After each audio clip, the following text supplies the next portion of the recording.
प्यारे बच्चों नमस्कार। आज हम गणित के प्रश्नावली 1.2 को स्टडी करते हैं, हल करते हैं। देखिए पहला नंबर प्रश्न, निम्नलिखित संख्याओं को अभाज्य गुणनखंडों के रूप में व्यक्त कीजिए। देखिए इसे केवल हमको गुणनखंड के रूप में व्यक्त करना है। अब गुणनखंड के रूप में व्यक्त करने के लिए 140 को हम लोगों को क्या करना है, गुणनखंड करना है। तो भाग देंगे, ऐसे कटाएंगे, गुणनखंड करेंगे। और 35 दूनी 70, 5 सते 35, 7 एकम 7, ये हमारा गुणनखंड होगा। तो लिखेंगे 140 बराबर 2 गुणे 2 गुणे 5 गुणे 7, या हम इसको लिख सकते हैं 2 की घात पर 2 गुणे 5 गुणे 7। ठीक है, तो यही हमारा आंसर हो जाएगा। ठीक है, इसी तरह से इसको भी करेंगे गुणनखंड। ठीक है, तो जब हम इसका गुणनखंड कराएंगे 156 का, तो इसका गुणनखंड होगा 2 गुणे 2 गुणे 3 गुणे 13। ठीक है, तो यहाँ पर हम लिखेंगे 2 की घात पर 2 गुणे 3 गुणे 13। ठीक है, और ये हमारा आंसर हो जाएगा। इसी तरह से इसको 3825, तो 3825 का जब हम गुणनखंड कराएंगे तो ये आएगा 3 गुणे 3 गुणे 5 गुणे 5 गुणे 17। ठीक है, तो इसको हम लिख सकते हैं 3 की घात पर 2 गुणे 5 की घात पर 2 गुणे 17। ठीक है, और ये हमारा आंसर हो जाएगा। ठीक, इस तरह से लिखेंगे। अगला नंबर देखिए, चौथा नंबर 5005। तो 5005 का जब हम गुणनखंड कराएंगे तो ये आएगा 5 गुणे 7 गुणे 11 गुणे 13। ठीक है, समझ में आ रहा है? इस तरह से हम गुणनखंड करा लेंगे तो ये हमारा आंसर हो जाएगा, क्योंकि इसमें कहीं घात वाला मतलब डबल डबल नहीं है, तो घात पे तो बनेगा ही नहीं। अब बच रहा है अगला 5वां नंबर 7429। तो जब हम इसका गुणनखंड कराएंगे तो ये आएगा 17 गुणे 19 गुणे 23, और ये हमारा आंसर हो जाएगा। ठीक है, तो इस तरह से पहले क्वेश्चन को हल कर सकते हैं। अब देखिए प्रश्न नंबर दूसरा। देखिए प्रश्न नंबर दूसरा देखिए, यहाँ पर कह रहा है कि पूर्णांकों के निम्नलिखित युग्मों के HCF और LCM ज्ञात कीजिए तथा इसकी जांच कीजिए कि दो संख्याओं का गुणनफल बराबर HCF गुणे LCM होता है। ठीक है, तो हम लोगों को करना क्या है कि पहली चीज़ तो हम लोगों को इन दोनों का LCM और HCF निकालना है। तो चलिए पहले निकाल लेते हैं। 26 और 91 का LCM और HCF पहले निकाल लेते हैं। तो 13 दूना 26 ये हो जाएगा, और 91 को हम लिख सकते हैं 13 सते 91, 7 गुणे 13। तो इसका हम निकालेंगे लस, मतलब LCM निकालेंगे। तो LCM आएगा 2 गुणे 7 गुणे 13, क्योंकि ये कट रहे हैं। ठीक है, एक है, ये कटेगा। ठीक है, तो जब ये इसको निकालेंगे तो ये आ जाएगा इतना, मतलब ये आएगा LCM आ जाएगा, इसका गुणा कराएंगे तो 7 दूनी के 14, और 14 में जब 13 से गुणा कराएंगे तो आएगा 182। अब निकालना है HCF निकालिए। तो HCF जो केवल कटता है वही HCF होता है। तो केवल 13 कटा है तो 13 HCF हो गया। लेकिन अब आगे कह रहा है कि इसकी जांच कीजिए कि दो संख्याओं का गुणनफल, जैसे कि हम पिछले वीडियो लेक्चर में बता चुके हैं कि दो संख्याओं का गुणनफल बराबर होता है लस गुणे मस। तो दो संख्याएं कैसी, एक 26 और दूसरा 91। तो हम यहाँ पर एक सूत्र बनता है, देखिए लिखेंगे कि दो संख्याओं का गुणनफल बराबर HCF गुणे LCM। अब ये चीज़ हम डायरेक्ट लिखेंगे अगले प्रश्न में, ठीक है। अब देखिए यहाँ पर दो संख्याओं का गुणनफल मतलब 26 गुणे 91 बराबर, इसको हम HCF कितना है 13 और LCM कितना आया है 182, और देखेंगे कि दोनों बराबर है कि नहीं है, ठीक है। तो जब हम इसका गुणा कराएंगे तो ये आएगा 2366, और इसको भी जब गुणा कराएंगे तो ये भी आएगा, गुणा करा करके देख दीजिएगा 2366, ठीक है। मतलब ये LHS देखिए LHS बराबर RHS, ठीक है, और ये हमारा आंसर हो जाएगा, ठीक। तो इस तरह से इसको कर लेंगे। अब देखिए ठीक इसी तरह से इसे भी करना है। तो यहाँ पे 510 और 92, ठीक है। तब 510 का जब हम गुणनखंड कराएंगे तो आएगा 2 गुणे 3 गुणे 5 गुणे 17, ठीक है। गुणा करा करके देख लीजिएगा, ठीक है। अब इसका जब हम गुणा कराएंगे तो ये आएगा 2 गुणे 23, ठीक है। अब निकालना है LCM। LCM निकालिए, ये कट रहा है और कोई तो कट नहीं रहा है, तो 2 गुणे 3 गुणे 5 गुणे 17 गुणे 23, ठीक है। जब हम इसका गुणा कराएंगे तो इसका जब हम गुणा कराएंगे तो आएगा 23,460। गुणा करा लीजिएगा आप लोग, ये आएगा 23,460। HCF जब हम इसका HCF निकालेंगे तो HCF केवल आएगा 2, क्योंकि 2 ही कट रहा है दोनों में और कुछ कट नहीं रहा है, तो जो कटता है वही होता है HCF। तो यहाँ पे हो गया HCF ये। लेकिन हम लोगों को इसका जांच भी करना है तो यही वाला काम करेंगे। मतलब अब लिखेंगे जांच, यहाँ पर हम लिख दे रहे हैं जांच। तो जांच में हम करेंगे क्या, 510 गुणे 92, आप लोगों को ऐसे लिख लेना है, ठीक है। 510 गुणे 92 बराबर LCM HCF आ गया 2 और LCM आ गया 23,460, ठीक है।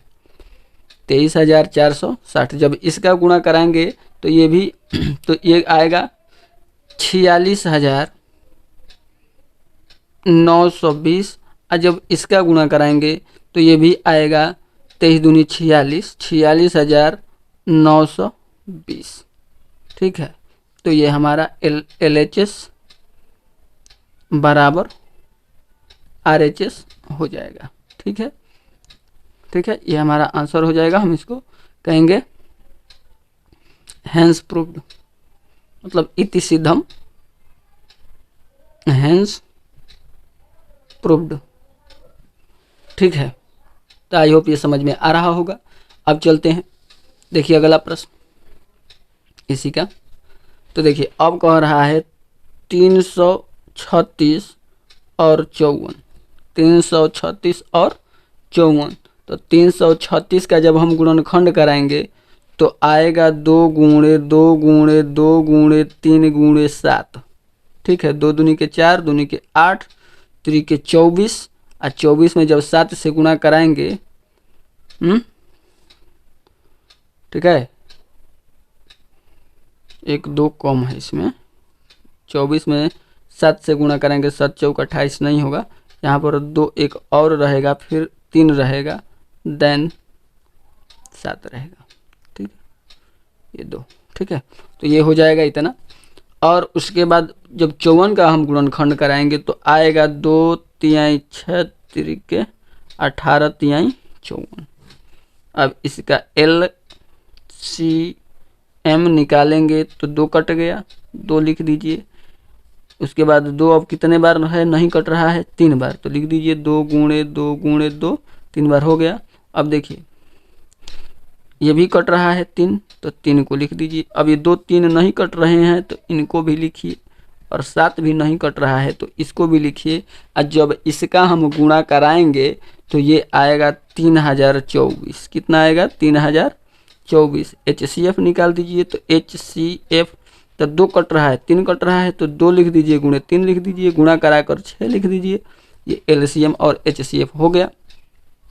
और यहाँ पर लिख दीजिए कि जांच, यहाँ पर जांच कर दीजिए। तो जांच करेंगे तो लिखेंगे कि दो संख्याओं का गुणनफल बराबर LCM गुणे HCF। ठीक है, LCM गुणे HCF समझ में आ रहा है। तो दो संख्याओं का गुणनफल मतलब 336 गुणे 54 बराबर 3024 गुणे 6। जब इसका हम गुणा कराएंगे तो आएगा 18144, और इसका जब हम गुणा कराएंगे तो ये भी आएगा 18144। बात समझ में आ रहा है। तो ये हमारा आंसर हो जाएगा, हैंस प्रूव्ड। और इसको हम लिख सकते हैं LHS बराबर RHS। समझ में आ रहा है। आई होप समझ में आ रहा होगा। अब चलते हैं प्रश्न नंबर 3 की ओर। देखिए तीसरा प्रश्न। अब देखिए तीसरा नंबर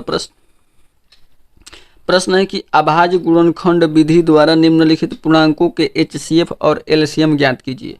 तो देखिए 12 का हम लोग अभाज्य गुणनखंड कराएंगे, फिर 15 का अभाज्य गुणनखंड कराएंगे, फिर 21 का अभाज्य गुणनखंड कराएंगे।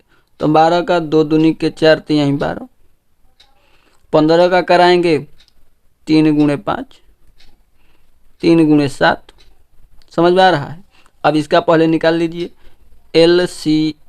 LCM निकालिए। तो देखिए LCM में ये 2 कहीं नहीं कट रहे हैं तो इनको तो पहले उतार दीजिए। उसके बाद 3 तीनों में कट रहा है तो कटा दीजिए, तो ये 3 लिख दीजिए। 5 कहीं नहीं है तो इसको भी लिखिए, 7 कहीं नहीं है इसको भी लिखिए, गुणा करा दीजिए। समझ आ रहा है। तो जब गुणा कराएंगे इसका तो 2 दूनी के 4 3 12 5 60 6 7 42 420। ठीक है, ये हो जाएगा। और HCF जब निकालेंगे तो जो कट रहा है वही केवल HCF होता है। तो ये हमारा आंसर हो जाएगा, क्योंकि HCF और LCM निकालने के लिए ही बस कहा था। ठीक है, अब देखिए इसी तरह से निकालेंगे इसका। तो निकाल दीजिए 17 23 29 निकालिए। 17 23 और 29 ये क्या है? 17 के 1 गुणे 17, 23 का 1 गुणे 23 और 29 का 1 गुणे 29। अब निकालिए LCM। तो हो जाएगा 17 गुणे 23 गुणे 29। ठीक है, तो जब इसका हम गुणा कराएंगे तो आएगा 11,339। 11,339 ये LCM आएगा। और HCF तो HCF वह है जो तीनों में दिख रहा हो, तो तीनों में एक दिख रहा है तो एक हमारा HCF हो गया। बात समझ में आ गया। ये हो गया। अब देखिए तीसरा नंबर 8 9 और 25। तो 8 का 2 दूनी के 4 दूनी के 8, 9 का 3 3 9, 5 का 5 5 25। अब इसका LCM मतलब लसा। तो देखिए कोई नहीं कहीं नहीं कट रहा है, सबको लिख दीजिए। 2 गुणे 2 3 बार, और 3 2 बार, 3 गुणे 3, 5 भी 2 बार, 5 गुणे 5। जब इसका हम गुणा कराएंगे तो ये आएगा 1800। कितना? 1800। HCF निकाल लीजिए। तो कुछ नहीं कट रहा है तो HCF 1 है, कहीं कुछ नहीं कट रहा है तो 1 से तो हम गुणा करा करके लिख ही सकते हैं। तो HCF हो जाएगा 1। ठीक है, और ये हमारा आंसर हो जाएगा। ठीक है, बात समझ में आ गया। अब देखिए प्रश्न नंबर 4। अब देखिए प्रश्न नंबर 4। HCF 9 दिया है। किसका HCF? 306 और 600 57 का HCF 9 दिया है और एलसीएम इन्हीं का पूछा है। तो ठीक है, हम लोग एक सूत्र पढ़े हैं कि पहली संख्या कितना दिया है 306, दूसरी संख्या कितना दिया है 657 और HCF मतलब HCF इनका कितना दिया है 9 और पूछ दिया है लॉस।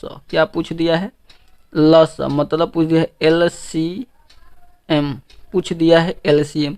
तो हम लोग सूत्र पढ़े हैं कि लॉस बराबर, अगर लॉस ज्ञात करना हो तो एक सूत्र होता है लॉस बराबर पहली संख्या गुणे दूसरी संख्या बटा में लसा पूछा है तो यहाँ मौसा होगा। ठीक है, अब इसी पर मान हम लोग क्या करेंगे रख देंगे। देखिए यहाँ से रख रहे हैं तो हो जाएगा लसा बराबर पहली संख्या की जगह पर 306 गुणे दूसरी संख्या की जगह पर 657 बटे में मसा की जगह 9। ठीक है, तो लसा इसको कटाएंगे, 9 एकम 9, 9 त्रिक 27 और 9 चौक 36। ठीक है, तो हो जाएगा 34 गुणे 657। जब हम इसका गुणा कराएंगे तो ये आएगा 22,338, 22,338 और हमारा LCM इट मीन्स लस यही होगा। ठीक, समझ में आ गया। LCM मतलब इसका लस क्या होगा 22,338। ठीक है, अब देखिए प्रश्न नंबर 5वां। देखिए प्रश्न नंबर 5वां, देखिए प्रश्न है कि जांच कीजिए कि क्या किसी प्राकृतिक संख्या n के लिए संख्या 6 के घात पर n अंक 0 पर समाप्त हो सकती है। तो देखिए हल लिखेंगे कि हम जानते हैं कि यदि संख्या 6 की घात पर n का अभाज्य गुणनखंड में 5 आएगा तो वह अंक 0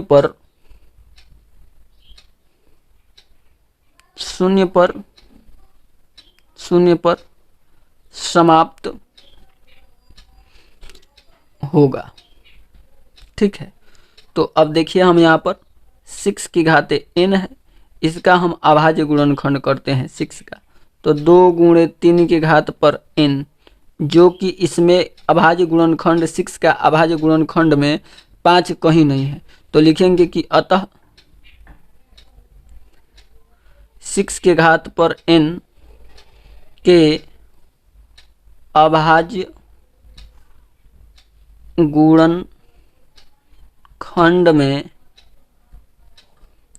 गुणनखंड में 5 नहीं आ रहा है, इसलिए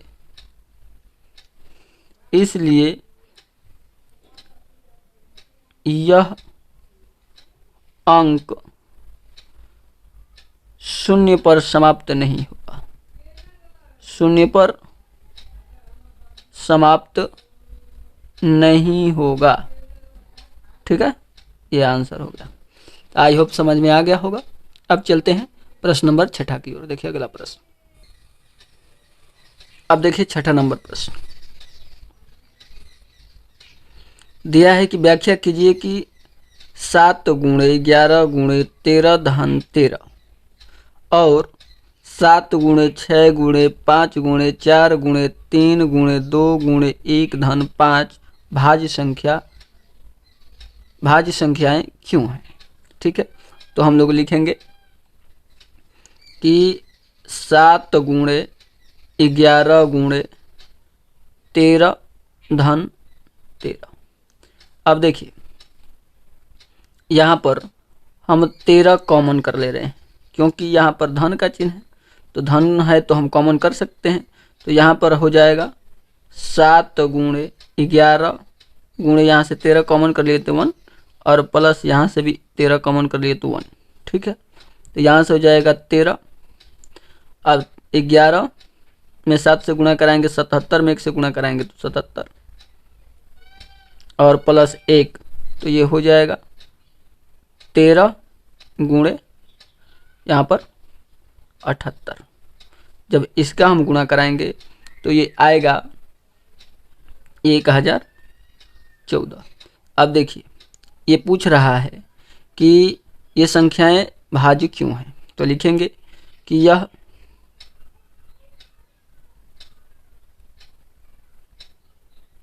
संख्याएं, लिखेंगे कि यह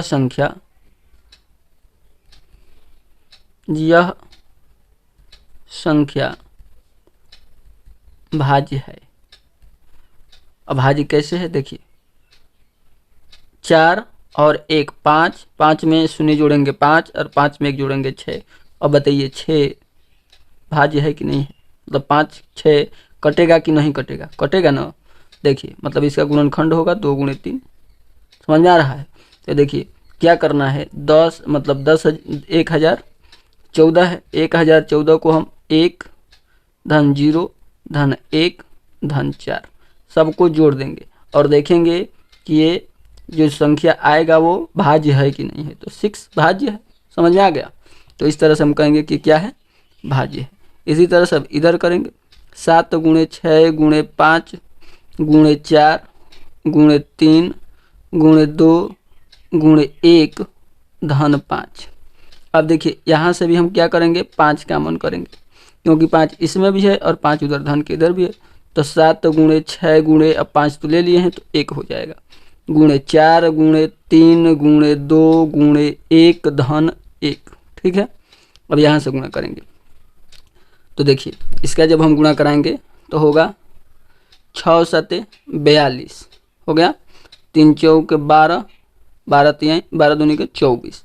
अब 42 में जब 24 से हम गुणा कराएंगे तो आ जाएगा ये कितना, 42 में 24 से गुणा कराएंगे तो यहाँ पर करा दीजिए, 42 में 24 से गुणा कराएंगे तो कराइए, 4 दूनी के 8, 4 चौके 16, 4 4 दूनी के 8, 6 सते 42, 42 में यहाँ पर 3 चौके 12 दूनी की 24, ठीक तो है। यहाँ से हो जाएगा, जब हम जोड़ेंगे इसको 8 0 और यहाँ से हो जाएगा 10। ठीक है, तो यहाँ से हो जाएगा 1008 और यहाँ पर प्लस 1, तो ये हो जाएगा 5 गुणे 1009। अब इसका जब हम गुणा कराएंगे तो हो जाएगा 5 9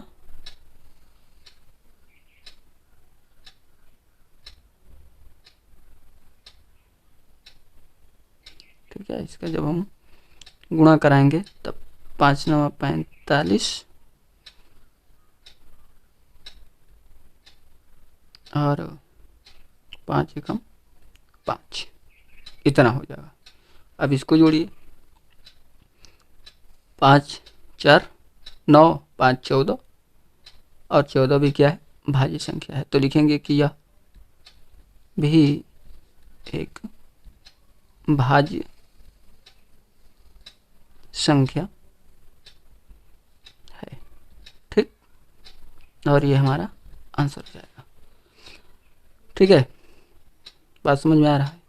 अगर इस तरह से नहीं पता चल रहा है कि भाज्य है कि नहीं है, तो आप लोगों को याद रखना है, यदि किसी संख्या के अंत वाला अक्षर मतलब अंक, यदि किसी संख्या के अंत वाला अंक 5 हो, 0 हो या कोई सम संख्या हो, तो वो संख्याएं भाज्य संख्याएं होती है।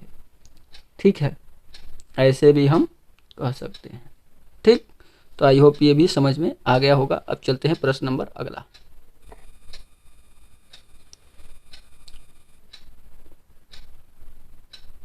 अब देखिए प्रश्न नंबर 7वां और इस प्रश्नावली का अंतिम प्रश्न। निम्नलिखित, देखिए 7वां नंबर प्रश्न, किसी खेल के मैदान के चारों ओर एक वृत्ताकार पथ है। ठीक है, इस मैदान का एक चक्कर लगाने में सोनिया को 18 मिनट लगते हैं, जबकि इसी मैदान का एक चक्कर लगाने में रवि को 12 मिनट लगते हैं। मान लीजिए कि वे दोनों एक ही स्थान पर और एक ही समय पर चलना प्रारंभ करके एक ही दिशा में चलते हैं। कितने समय बाद वे पुनः प्रारंभिक स्थान पर मिलेंगे? तो लिखेंगे सबसे पहले क्या चीज़ कि लिखेंगे कि सोनिया को एक चक्कर लगाने में लगा समय बराबर, सोनिया द्वारा एक चक्कर लगाने में लगा समय बराबर, सोनिया द्वारा एक चक्कर लगाने में लगा समय बराबर। कितना समय लगा है? सोनिया 18 मिनट का समय ली है, 18 मिनट। और तथा रवि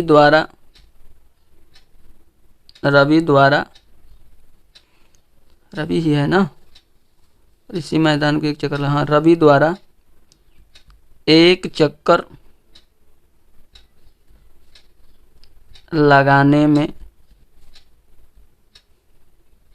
लगा समय बराबर 12 मिनट।